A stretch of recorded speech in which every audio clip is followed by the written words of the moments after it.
عايزه اقول لكم الشراب ده ملهوش اي 60 لازمه نهائي، والله مش بسير الجدول ولا اي حاجه، بس عايزه اقول لكم ان الشراب ده بجد ملهوش اي لازمه. وده في حاله ان رجلين حضرتك تكون كبيره، لان الشراب ده بجد مقاسه مش كبير. الشراب ده عايز حد مقاس رجله 36 37، يعني اخرك قوي 37. لو مقاس رجلك 38 او 39 او 40، بجد الشراب ده مش هيدخل في رجلك وهيبقى تاني صوابع رجلك، وهتفكري تعملي شبه ما انا عملت. انا رجلي 38 وساعات بلبس 39. الشراب كان ضيق جدا جدا، هو طبعا سيليكون من جوه وبص وطري وكل حاجه، يعني هما مش كدابين في الحوار ده، بس بجد هو مقاسه صغير قوي. وانا فكرت ان انا ايه بقى اقصه، لانه كان بيضايق صوابعي جدا، وكان ضيق قوي على صوابعي، وكان صوابعي بتبقى متنيه. بس برضو لما قصيته مرتحتش، لانه هو كان برضو ضيق على باقي الصوابع من هنا، وكان برضو بيضايق صبعي.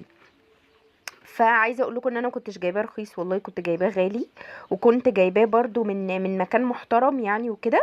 وهو للامانه الشراب يعني كويس، ما مش غشين فيا في اي حاجه، بس الا حاجه واحده وهو المقاس.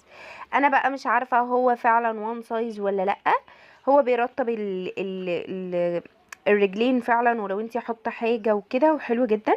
بس هو لو مقاس رجلك بجد زي ما بقولك صغير كبير، هو عايز رجلين صغيره، مع اني انا كنت ده جايباه، يعني المفروض ان هو كله وان سايز، يعني زي ما مكتوب عليه اهو وان سايز.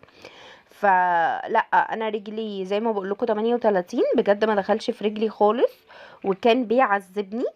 وفي الاخر اضطريت ان انا اقصه، يعني عايزه اقول لكم اضطريت ان انا اقص كمان الفردتين والله. وفي الاخر برضو لما قصيته ما كانش حلو، وبرضو ما نفعش.